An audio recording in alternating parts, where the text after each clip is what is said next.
Rome versus Britain, 43 AD.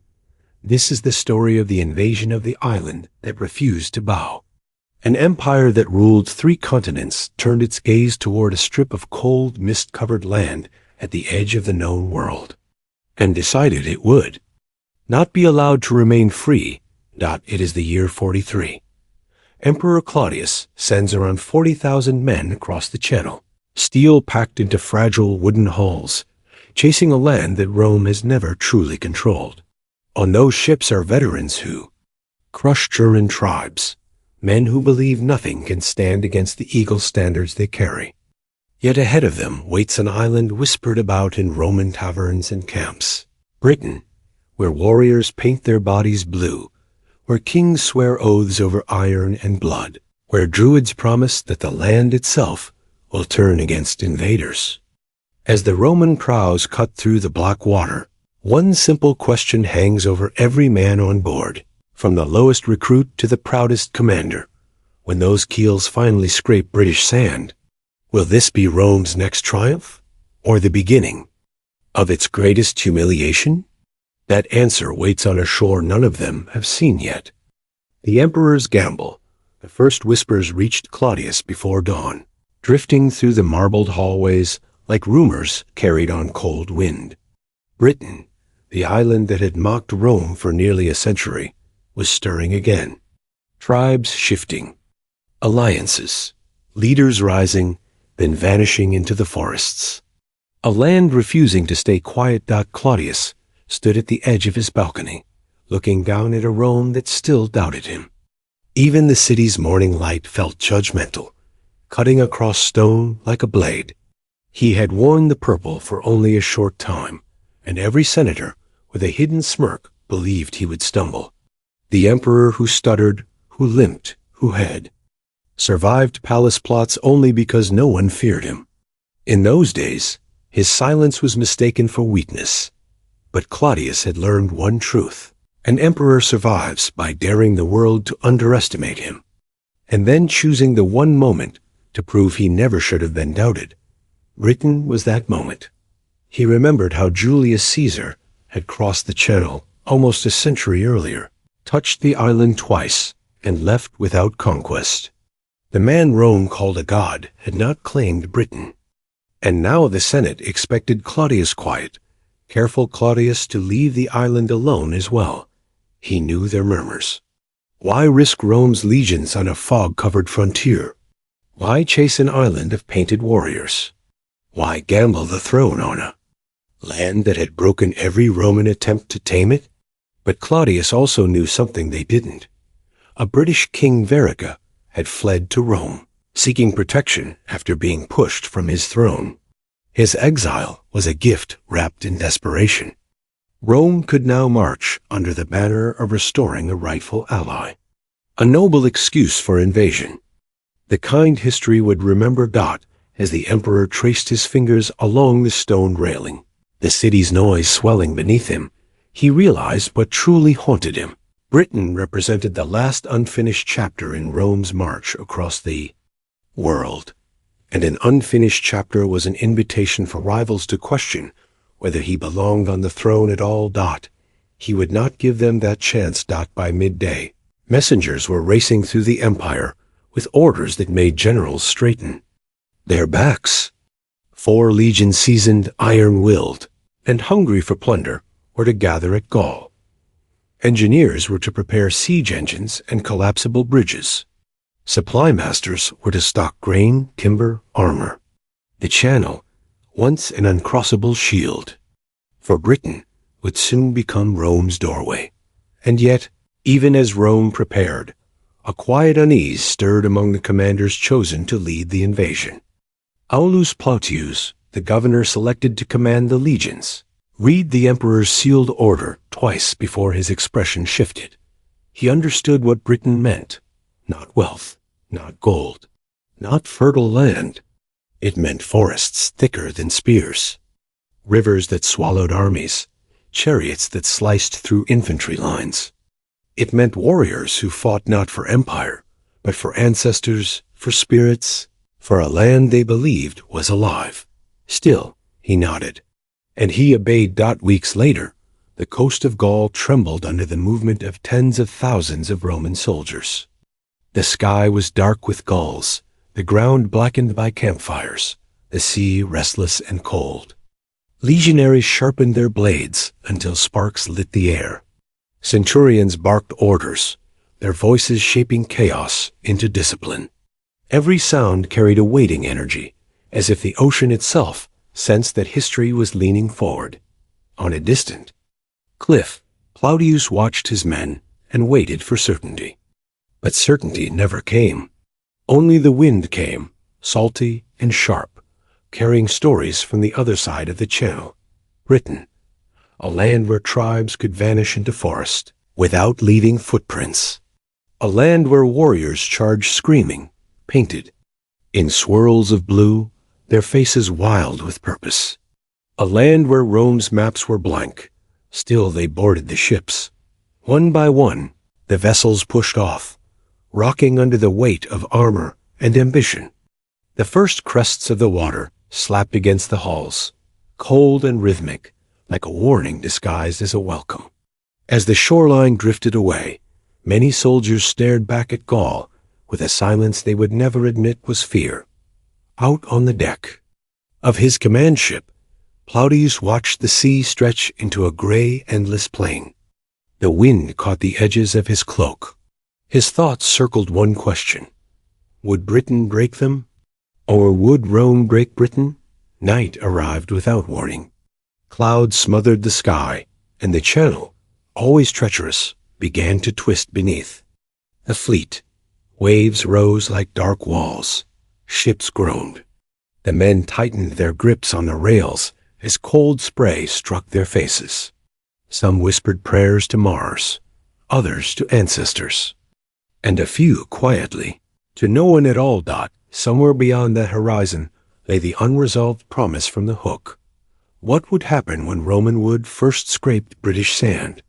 As midnight deepened, a sudden tremor ran through the fleet, not from the sea, but from something unseen.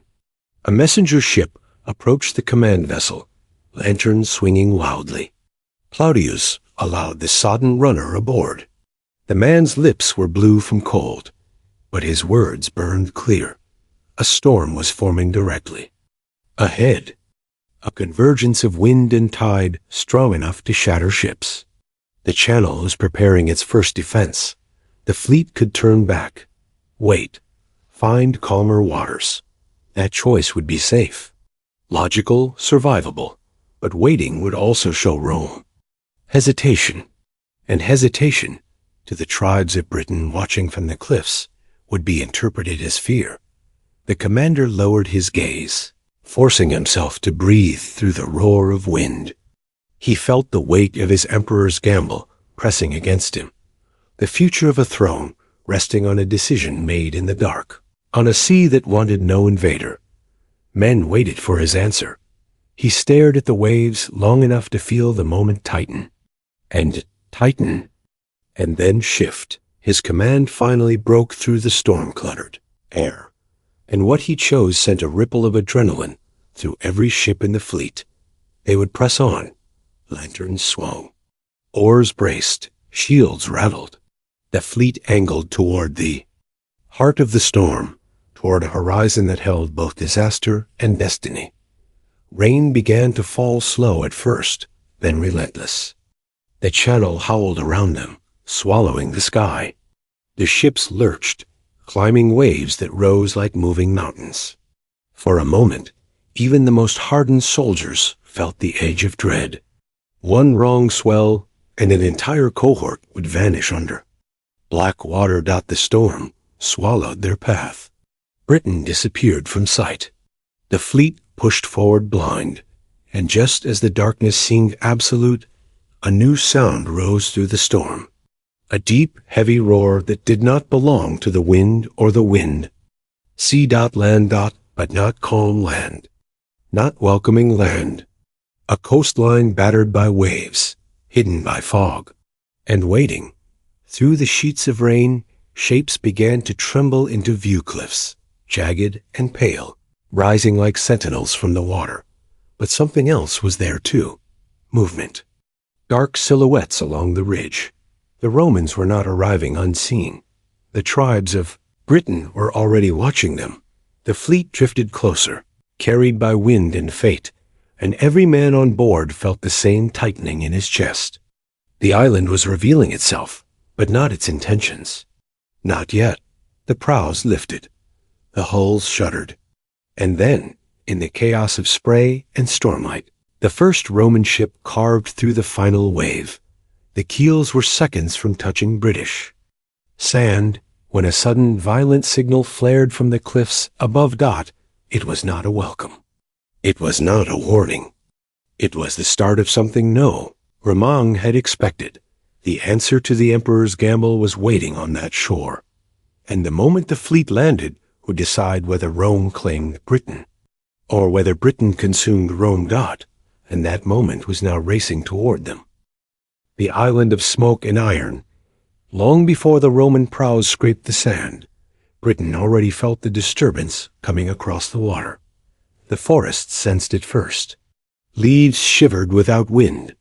Birds lifted suddenly from branches, scattering as if chased by invisible hands. Along the cliffs, the mist thickened, curling like breath drawn inward before a cry. In the heart of the island, a warrior named Caratacus stood beside a burning hearth, staring into the flames as if the fire could tell him the future. His tribe, the Catuvellauni, had pushed rivals aside for years, gathering strength with every season. He had long expected Rome to return, but expectation did nothing to still the ache in his chest as a messenger stumbled into the hall, rain streaking down his face. "They've come," the young messenger whispered. "A fleet. More ships than I could count." Caratacus didn't answer. He walked past him, pushing aside the leather curtain, stepping into the cold air until his breath turned to fog. Somewhere beyond the tree line, horns were beginning to sound clipped, urgent, carrying across villages like the heartbeat of a restless animal. His brother Togodumnus joined him moments later, face stern, voice low. "If they cross the beaches, the war begins tonight." Caratacus swallowed the tension gathering in his throat. No, the war began the moment they left Gaul. He lifted his hand toward the rising sound of horns. "Tonight we gather." Across the island, tribes answered the call. Some brought chariots, wheels studded with iron, horses foaming with anticipation. Others brought spears carved from ash wood, rings of blue pigment staining their arms. Warriors knelt before druids who murmured blessings over them, tapping their foreheads with oak leaves soaked in sacred oils. The smell of smoke, damp earth, and burning herbs drifted through the air like a warning sent to the sky. Yet even as they prepared, fear coiled within the strongest hearts.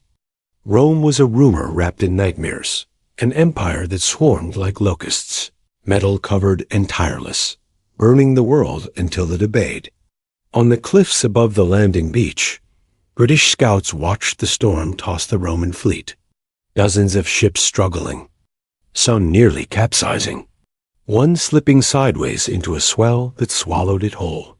The sea itself seemed to fight beside the tribes. Then, a sudden flare ripped across the cliffs. A burning wheel of pitch and woven reeds ignited, spinning down the slope. It was an ancient signal older than the tribes themselves. Fire falling toward the water meant one thing. The invaders were close enough to see, close enough to fear, close enough to kill. The Romans saw it too. Lanterns shook across their decks as men shouted orders through wind and spray.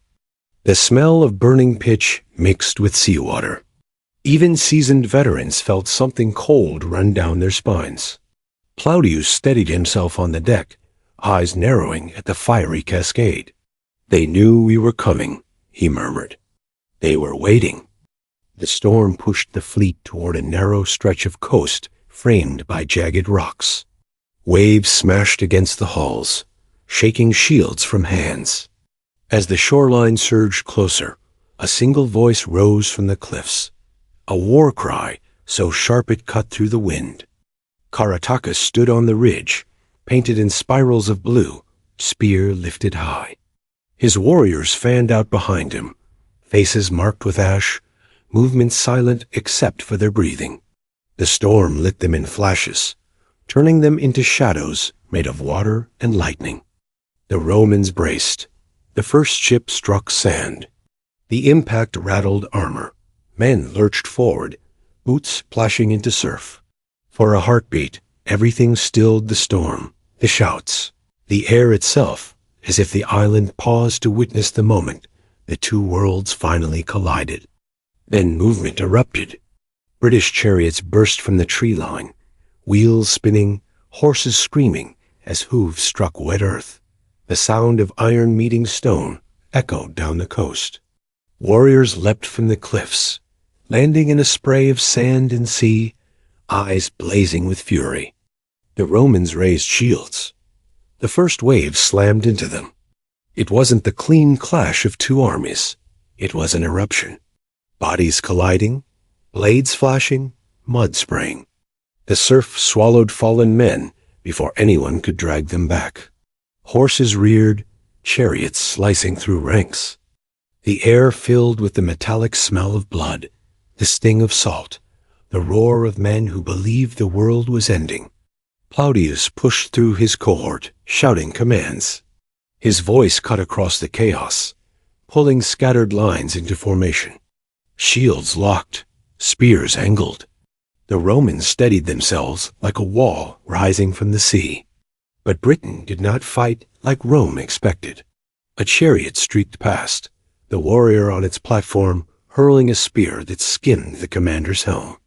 Another leapt directly onto a Roman shield, knocking a legionary to the ground before disappearing back into the fog like a creature made of smoke. What in Jupiter's name are these tactics? One centurion gasped. Survival, Claudius replied, though his voice trembled with something he would never call fear. The battle pulsed back and forth, neither side gaining ground. Each time the Romans pushed forward, the tide dragged them back. Each time the British surged, Roman discipline drove them off. Then something unexpected happened. Through the storm, through the chaos, through the ringing in every soldier's ears, the horns stopped. The chariots slowed. Warriors pulled back, steps measured, movements controlled. Caratacus raised his spear and gave a signal. The British line began to withdraw. A murmur broke through the Roman ranks. The tribes were retreating. They were. Letting them land? Claudius felt suspicion rather than relief. This wasn't fear. This was something else. Something calculated. Something unsettling. On the cliffs, Caratacus watched the Romans drag their wounded to shore, watched their commanders regroup, watched the legions form lines along the beach. He whispered to his brother, voice rough from shouting, "Let them think they have stepped onto our land. Let them believe they have survived the worst." Togodumnus glanced at him. And what waits for them inland? Caratacus tightened his grip on his spear. Everything they cannot see. Behind them, the Druids raised their staffs, chanting low rhythmic words that rolled through the storm like distant thunder. The Romans saw only retreat, but Britain was preparing something far more dangerous than a beach assault. Claudius felt the unease settle deep in his bones as he watched the tribes vanish into mist.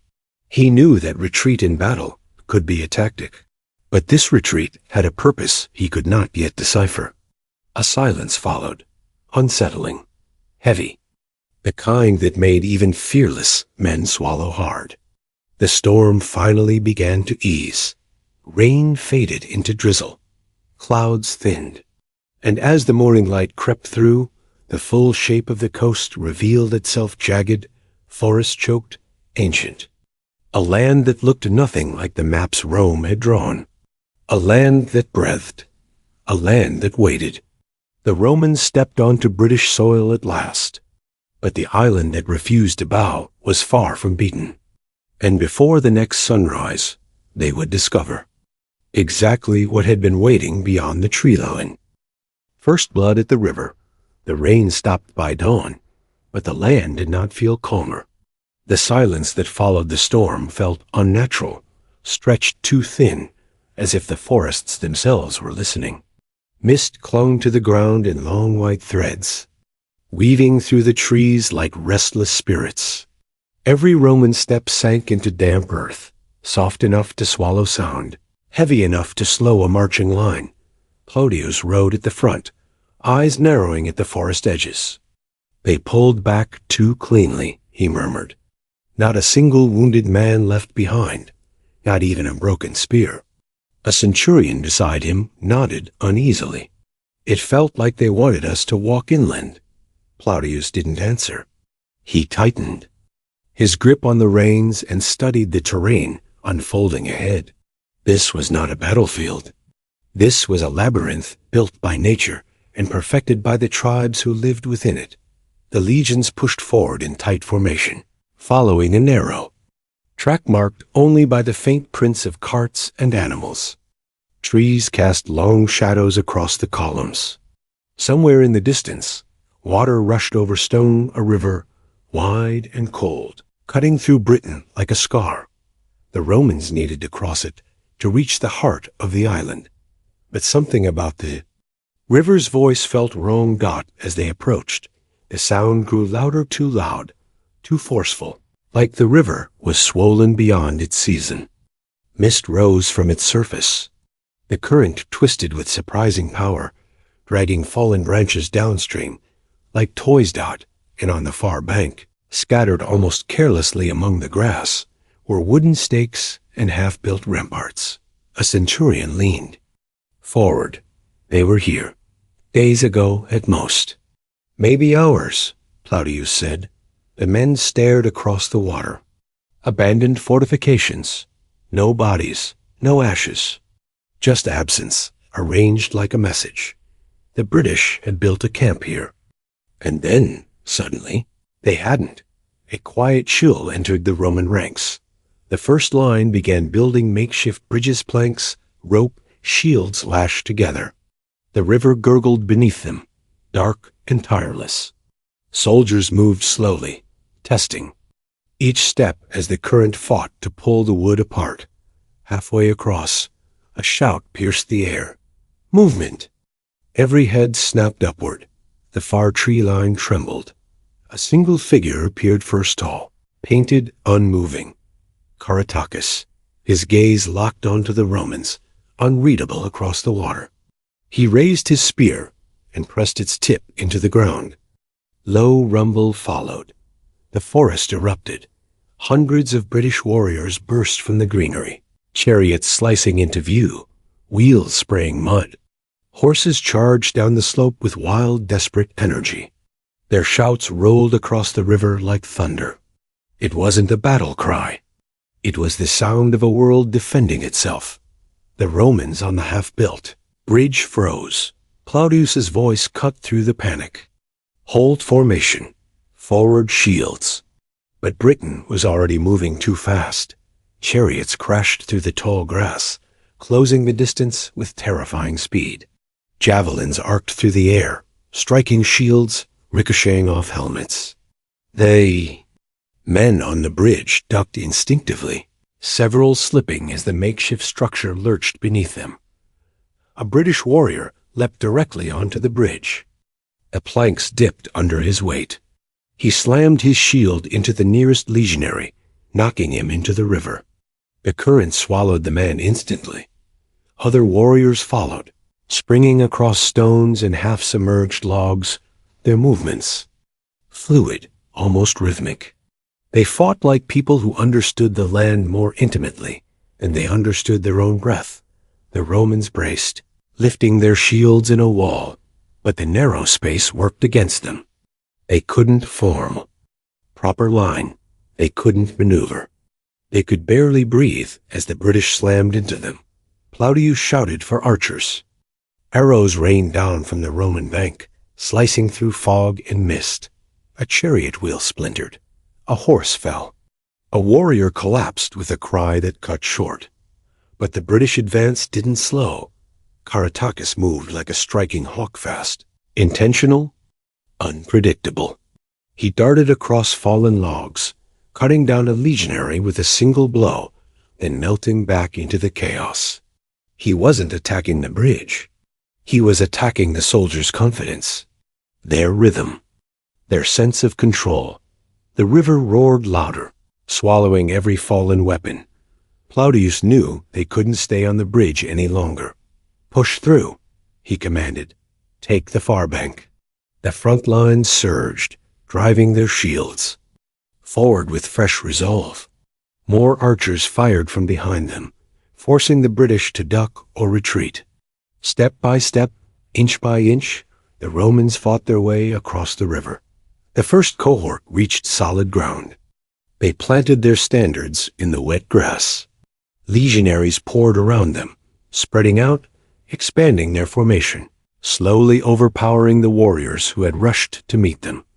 For the first time, Roman discipline began to bend the chaos. A British chariot tried to break through their flank, but the Romans caught the horses with spears, halting the charge. A warrior attempted to leap over a shield wall, only to be pinned to the earth by a javelin. The British line wavered, pressure mounting as more Romans reached the far bank. Caratacus saw it. He lifted his spear in a sharp motion, got another withdrawal. But this one was different. The British didn't flee. They didn't scatter.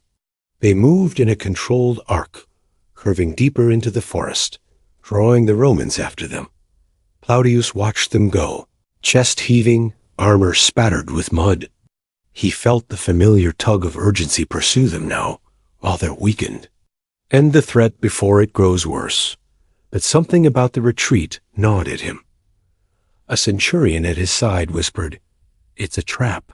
"It has to be," Claudius nodded slowly. "Everything in this land is a trap." Still, they pressed forward. They had crossed the river. That mattered. It meant Rome's presence was now rooted in the island soil. As the soldiers moved into the tree line, the air shifted. The forest seemed thicker, darker, too still. Even the wind held its breath. Then came the smell. Smoke, not from burning wood, but from herbs sharp, bitter, clinging to the throat. The Romans entered a clearing before they realized what they had walked into. Stone formations encircled the space, carved with symbols they didn't understand. Skulls hung from branches by cords braided from human hair. The ground was marked with spirals pressed into the mud. Figures in dark cloaks stood at the edge of the trees, motionless, silent. Druids. The warriors had not retreated to flee. They had retreated to lead the Romans to this place. The men hesitated. Even the bravest felt their skin tighten with unease. Something ancient lived here, something that did not want Rome's footsteps. One of the Druids stepped forward, lifting a staff carved with twisting shapes. He spoke words that rose like a growl, low at first, then building until the forest vibrated with them. The sound wasn't loud, but it was heavy, like it carried the weight of the dead. A flicker of movement to the left drew the Romans' eyes. More warriors emerged, then more. A ring of British fighters closing in around the clearing. Claudius realized his mistake too late. They hadn't crossed the river into victory. They had crossed it into the trap the island had prepared from the Ida. Moment the fleet left Gaul, Caratacus stepped from the shadows, face streaked with paint, spear held with unsettling calm. He looked directly at Claudius, then at the Roman line behind him. The Druids' chant grew louder. Warriors tightened their circle. The river behind them roared as if echoing the danger. Claudius raised his sword, trying to steady the men, but in the forest's heavy silence, he sensed it. This battle wasn't about ground. It was about breaking Rome's certainty, and now the island had them exactly where it wanted them. Before he could speak, the circle of warriors lurched forward, and the trees swallowed the Roman line. Breaking the spirit, not just the sword, the forest closed around the Romans like a living thing, branches knitting overhead until daylight thinned into a pale green haze. Every breath tasted of moss and damp soil. Every sound, every crack of twig, every rustle of leaf felt deliberate, placed, as if the land itself was watching them advance. Claudius moved carefully through the clearing, sword raised, scanning the shadows where the druids had vanished. His men tightened their formation, shields locking into a wall of overlapping iron. Yet the air still felt wrong, too heavy, too full, as though something immense waited just outside the edge of vision. A low horn sounded to the east. Not loud, not hurried. A single note, almost gentle. The Roman line stiffened. Another horn answered from the west. Then another from the north. And another slow, distant, patient. Claudius felt the hair on his neck rise. They're surrounding us. He barely finished. The sentence before the first strike came. Got an arrow cut through the green light, whispering past his cheek and thudding into a tree behind him. More arrows followed, silent, fast, disappearing into armor with dull, heavy impacts. Legionaries raised, shields in a ripple of movement, but the arrows came from too many angles to block them all. A soldier fell with a choked cry. Another stumbled backward, grasping at the shaft lodged in his shoulder. Panic crept along the line like smoke. "Hold!" Claudius commanded, but even his voice carried a tightness he couldn't hide. The warriors did not rush them this time. They didn't scream or charge. They circled the clearing in silence, stepping between trees like shadows shaped from bark and bone. Painted faces flickered in and out of sight. Spears tapped against shields. The rhythm was slow, deliberate, unnerving. It wasn't a battle. It was a ritual. Inside the Roman formation, fear began to swell. Not the hot fear of combat, but the colder kind, the kind that whispers when a man cannot see who hunts him. One legionary muttered a prayer. Another pressed a charm to his lips. Even veterans who had survived Juran forests looked unsettled. Caratacus appeared at the far edge of the clearing, stepping out with the calm of a man, certain of the ground beneath his feet. He did not shout. He did not threaten. He simply watched, eyes sharp, calculating every Roman breath as though each one was a thread he could pull. Claudius lifted his chin. If they wanted us dead, they'd have rushed us already. A centurion beside him wiped sweat from his brow. Then what do they want? Doubt, Claudius said. And time. The British circle widened slightly, just enough for new figures to emerge. Druids in dark robes, faces streaked with ash, staffs carved with spirals.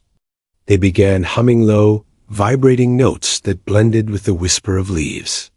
The sound seeped into the soldiers' chests, unsettling their breathing, twisting their thoughts into knots. The Romans shifted nervously, shields trembling. Caratacus gave a small signal. Something moved behind the Romans fast. A crash of branches. A roar of hooves. Roman cavalry burst into the clearing. Their arrival, a surge of unexpected relief. They had circled wide through another route, drawn by the distant horns, arriving just in time to break the encirclement. The British line faltered as the cavalry slammed into their flank, scattering chariots, forcing warriors back into the undergrowth. The wide circle fractured. Spears flew. Horses screamed. For a moment, the forest exploded with sound. Claudius seized the moment. Forward. Push them out. The Roman line surged like a spear thrust, driving the tribesmen toward the tree line. Metal crashed. Bodies collided. Bark splintered under sword blows. The legionaries regained their rhythm, their discipline, carving a path through the chaos. But just as the tide began to turn, a sudden movement caught Claudius's eye. A Roman cavalryman toppled from his horse, not from a spear, not from a blow, but from a pit that opened beneath him. The ground swallowed horse and rider in an instant, snapping branches and bone alike, a hidden trap. More pits opened as warriors pulled concealing branches aside narrow, deep cuts in the earth lined with sharpened stakes. The cavalry veered wildly, horses panicking, riders thrown. The forest floor had become a maze designed to kill them. Ramang. Momentum faltered. Karatakis struck then. He led a sharp counter-assault, driving his warriors into the gaps formed by the chaos. Their cries echoed through the trees as they crashed into the Roman flank with raw, desperate force. The impact staggered the Romans, scattering the rear line. Claudius felt the balance shift, the ground tilting beneath the weight of uncertainty. "Regroup. Shields together," he shouted. His voice steadied them. They locked shields once more, pushing back in a slow grinding advance. But for every step they gained, the forest seemed to steal too. The Druids' chant rose again, the river behind them. Thundered. The warriors pressed harder. Then, just as the Romans began to bend under the weight of the assault, a strange stillness cut through the noise. The Druids stopped chanting. The tribesmen froze. Mid-strike, even Karatakis hesitated. A new sound rolled across the forest floor, soft, muffled, rhythmic. Footsteps. Not British. Not Roman infantry. Something heavier. Platos's breath caught when he saw them emerging from between the trees. Were elephants. Two of them. Colossal silhouettes moving with slow determination, armor glinting beneath the dim light. Their handlers guided them forward with short iron hooks, and the beasts' tusks were capped with gleaming metal. They were part of the reinforcements Claudius himself had ordered for the invasion brought, not for war, but for intimidation. Rome had not expected to need them so soon. British warriors stared in disbelieving silence. Many had never seen such creatures. Others believed them spirits of the underworld, beasts sent by gods. Even Karatakis flinched, just for a heartbeat. Elephants pushed forward, trumpeting as they crashed through undergrowth, snapping branches like twigs. Their presence shattered the British momentum. Warriors stumbled backwards, scrambling away from the beasts' sweeping tusks. The Roman lines surged behind them. Panic rippled through the tribes as the elephants advanced, their massive forms ripping the circle apart. Warriors fled between trees. Chariots overturned. The clearing filled with the sound of retreat. Karatakis pulled his brother toward the forest edge. "Not here," he muttered. "Not against these monsters." Togodumnus hesitated. "They were not in the stories." "No," Karatakis said, "but they are here, and we cannot face them in the open." He sounded furious, but not defeated. The British slipped into the forest with swift precision, disappearing into the thickets as though swallowed by the earth. Within minutes, the clearing was empty except for the Romans, the wounded, and the elephants pacing uneasily. The Druids had vanished. The chanting had stopped. The forest exhaled, but the victory felt thin, uncertain, fragile. Claudius scanned the tree line. "This wasn't their army," he said softly. "This was only a message." A centurion frowned. "What message?" "That they can strike anywhere," Claudius replied, "and disappear whenever they choose." The wind shifted, carrying the faint smell of smoke. Fresh smoke. Not from battle. From something burning deeper in the forest. Something ahead of them. Before Claudius could give new orders, a runner burst through the trees, gasping, bleeding, eyes wide with horror. "General, your supply wagons," he choked out. "They're gone, burned, all of them." Claudius's jaw tightened. Karatakis had not tried to crush them at the river. He had aimed for something far more strategic. Starve the invaders. Break their morale. Lead them quietly. The forest around them suddenly felt darker, and as the smoke drifted higher into the sky, forming a thin black column rising above the treetops, Claudius understood the truth. The real war had only just begun, and Karatakis had already struck the first silent blow. The Roman army pushed deeper into the forest. forced to march hungry and uncertain, unaware that something far more dangerous than a burned wagon waited beyond the smoke. A gathering of tribes, larger than anything Rome had yet faced. The island that refused to bow night settled over the Roman camp like a slow-closing fist. The fires burned low. The air tasted of damp earth and distant ash, reminders of the supply wagons that now smoldered somewhere behind the tree line. Men, huddled beneath cloaks, armor still strapped on, too tense to sleep. Every snap of branch stirred unease. Every whisper of wind made soldiers tighten their grip on their shields. Claudius walked through the rows of tents with a silent heaviness. In his step, he studied the faces of his legionaries' men who had fought in Gaul, in Africa, in Germania men who had seen death shaped in 100 forms. Yet none of those campaigns had prepared them for Britain's silence, the enemy who vanished. The forest that swallowed sound, the land that pulled at their nerves like invisible hands.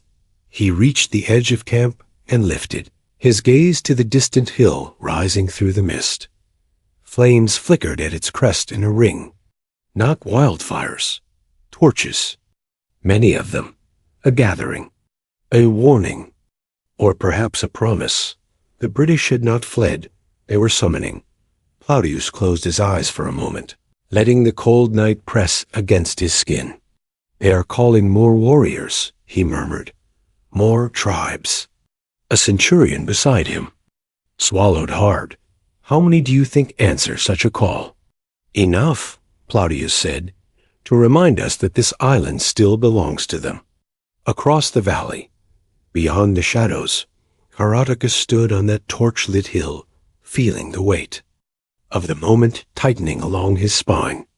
Warriors from other lands were arriving, men whose names carried weight, whose scars carried memory. Tribes that had once been enemies now stood shoulder to shoulder, bound by something stronger than rivalry. The land hummed beneath them as if approving the unity. Togodumnus approached his brother, eyes sharp. "They crossed your river. They broke the ambush. And now they come again. We push them into the sea now before they adjust." Caratacus didn't look at him. He watched the valley, watched the flicker of Roman fires below, watched the faint shimmer of torchlight dancing on nettle. "No," he said quietly. "We cannot push them into the sea. Not yet." Togodumnus stared at him in disbelief. "But they are weakened." "We all are," Caratacus replied.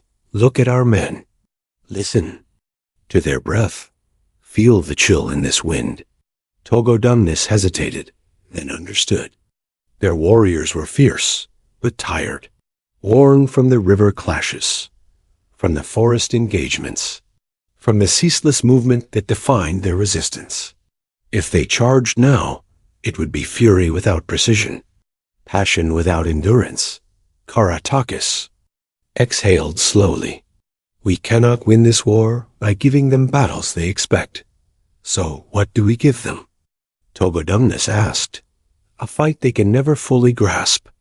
Caratacus turned, meeting the eyes of every gathered leader. "We do not chase Rome. We suffocate it, not with swords, but with the land." Down in the Roman camp, Claudius felt the wind shift. A strange unease rippled across the valley. Something unseen yet unmistakable. The quiet before a wave that has not yet crested. He turned to the centurion. "Double the watch. No soldier sleeps without armor. And send scouts along every path. If they're planning a night raid, I want to know the moment they breathe in our direction." But the night raid never came. Instead, something else arrived. A thick morning fog, too thick for summer. A fog that rolled down the hills like smoke from unseen fires. By sunrise, the camp was swallowed in a gray world where visibility shrank. To a few steps, the men waited for an attack that didn't come. Hours passed. Nothing moved, and that nothing gnawed at them more than arrows would have. The fog didn't lift by midday. It grew heavier, wet, suffocating. Legionaries coughed as they breathed it in. The air held a bitter taste, as though it carried the scent of crushed herbs. Claudius paced uneasily. This is unnatural. A medicus approached. General, some of the men feel ill, dizzy, some with burning eyes. From fog? Claudius frowned. Fog cannot make a man sick. Unless it is not fog, the medicus whispered. A distant horn sounded from somewhere beyond the white veil. Low, slow, almost gentle. The same rhythm as the day in the forest. Claudius stiffened. No formation. Hold position. Shields up. The men obeyed, though their hands shook. Another horn answered from behind. Then another from the left. Another from the right. A circle. Again. But still no warriors appeared. Only the fog coiling like breath around their legs. An archer squinted into the white. I hear something. They all heard it, then a distant echo of footsteps. Dozens, hundreds, maybe more. But the fog made direction meaningless. Sound twisted in the gray, bouncing off unseen trees. The Romans tightened their formation. Heartbeats quickened. Even the most disciplined among them felt doubt gripping their ribs. The footsteps grew louder. Then stopped. Silence. A silence deep. Enough to crush the air. A silence that made even Claudius swallow. Something was coming. The fog shifted. A shape appeared, just one at first. A figure in a hooded cloak, standing entirely still, not moving, not breathing, watching. Then another shape, and another. Dozens. Then hundreds. Druids. Not warriors. Not charging. Just standing. Endless rows of shadowed figures fading into the fog. The Romans felt cold slide down their backs. This was not battle. This was something older. A single druid stepped forward. His staff touched the earth. The fog pulsed outward, and an overwhelming sound rolled through it, a deep, rising hum vibrating against bone. Caradicus's warriors emerged behind the druids like dark silhouettes. Spears and shields wet with mist. The Romans braced for a charge. It didn't come. The druids raised their staffs. The chanting grew louder. And the forest answered. Branches snapped. Animals shrieked. Birds erupted from treetops. The ground trembled beneath the soldiers' boots. Claudius shouted, "Stand your ground." But his voice was swallowed by the rising roar.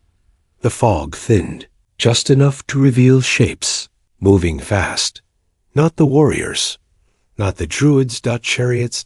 Dozens of them, bursting through the fog with blistering speed. Wheels spraying mud, horses screaming. Warriors swung aboard them like dancers, spears raised high as they hurtled toward the Roman lines. The impact ripped through the quiet world of mist, like lightning through darkness. The first chariot hit with brutal force, shattering the Roman front line. Shields clanged, men toppled, horses crashed into formations. Warriors leapt from platforms into the chaos, blades flashing. The fog became a battlefield of silhouettes and screams. Claudius fought to regain control. Form up, regroup, reform the line. But the chariots did not linger. They struck fast, retreated into the fog, struck again from another direction, vanished, reappeared. The Romans were fighting shadows, fighting the land. Somewhere in the chaos, Claudius heard a voice call out one of his scouts. "General, we have another problem on the ridge." He looked up. The fog parted just enough to reveal movement on the hill. Thousands. Warriors gathering. More than before. More than any. Where Mang's scout predicted. Caradicus had not merely rallied tribes. He had united them. The valley trembled under the weight of their presence. Claudius felt something rare, something he had not tasted in years. A flicker of fear. Behind him. The fog surged again. The chariots circled back. The druids chanted louder. Warriors screamed from the ridge, and somewhere in the labyrinth of mist and shadow, Caratacus raised his spear ready to send the full force of Britain crashing down on the invaders. The Romans braced for the storm, but they did not yet know the real trap had not sprung. Not yet.